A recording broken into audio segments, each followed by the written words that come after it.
రైతు పెట్టుబడికి రెండింతలు రావాలి. అప్పుడే 10 ఏళ్లలో $1 ట్రిలియన్ ఆర్థిక వ్యవస్థ సాధ్యం.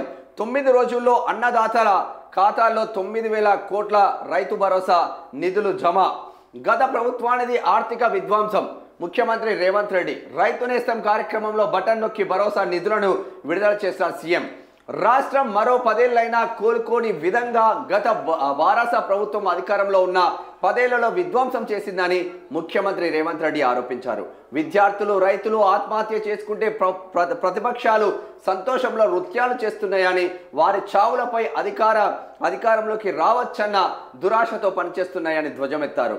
ప్రభుత్వానికి ఎన్ని కష్టాలు ఉన్నా రైతు బాగుంటే రాష్ట్రం బాగుంటుందన్న ఉద్దేశంతో రైతు భరోసా పథకం అమలు చేస్తుందని తెలిపారు. 9 రోజుల్లో 1.49 కోట్ల ఎకరాలకు 70.11 లక్షల మంది రైతులకు 9,000 కోట్ల నగదు బదిలీ చేస్తామని చెప్పారు.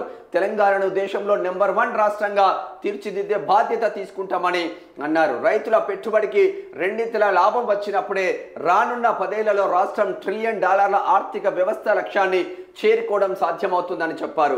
సోమవారం హైదరాబాద్ రాజేంద్ర నగర్లోని వ్యవసాయ విశ్వవిద్యాలయంలో రైతు నేస్తం కార్యక్రమంలో సీఎం రేవంత్ రెడ్డి పాల్గొని రైతు భరోసా నిధులు విడుదలను బటన్ నొక్కి ప్రారంభించారు. ఈ సందర్భంగా ఆయన మాట్లాడుతూ, రైతుల ఆశీర్వాదం ఉంటేనే అధికారం.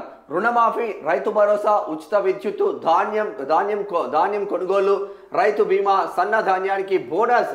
ఆ బోనస్ కింద గడిచిన 18 నెలల్లో రైతుల కోసం ప్రభుత్వం 1.01 లక్షల కోట్లు ఖర్చు పెట్టింది అన్నారు. మొత్తం మీద రైతులకు పెట్టుబడి సాయం ఏదైతే ఉన్నదో 9 రోజులలో కంప్లీట్ చేస్తాం మొత్తము. అంటే ఎకరాలను బట్టి 2 ఎకరాలు, 5 ఎకరాలు ఆల్రెడీ 4 ఎకరాల లోపు ఇచ్చేసిండ్రు. 4 ఎకరాల లోపు ఇచ్చేసిండ్రు. 4 పైబడిన అంటే 5 ఎకరాల నుంచి వ్యవసాయ యోగ్యమైన ప్రతి భూమికి ఇస్తామని నేను ఇప్పుడు సీఎం కూడా చెప్పిండు, ముఖ్యమంత్రి రేవంత్ రెడ్డి కూడా చెప్పిండు.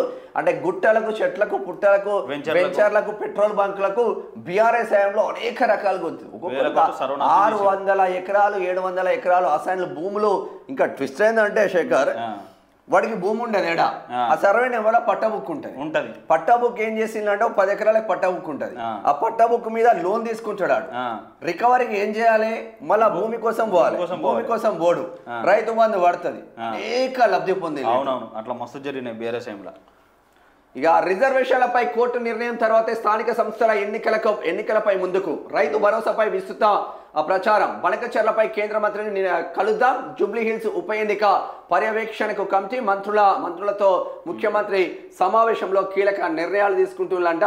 మరి ఇక మంగళం వాడినట్టే అనిపిస్తుంది. కామారెడ్డి డిక్లరేషన్ 42% రిజర్వేషన్ కి మంగళం వాడిన వానికి. బట్ నిజంగానే మీకు చిత్తశుద్ధి లేకపోతే ఎందుకు హామీలు ఇవ్వాలి? 42% రిజర్వేషన్లు 6 నెలలలో చేసి చూపిస్తాం స్థానిక సంస్థలలో చెప్పిన మాట కాంగ్రెస్ ఇయ్యలేదా? మరి ఈరోజు మీరు ఏదో తూతు మంత్రంగా చేసేసి కేంద్రం రాష్ట్రపతికి పంపించడమని చేతులు దులుపుకుంటున్నారు. అది కాదని తెలుసు కదా. ఒడిశాలో ఏమైంది, బీహార్లో ఏమైంది?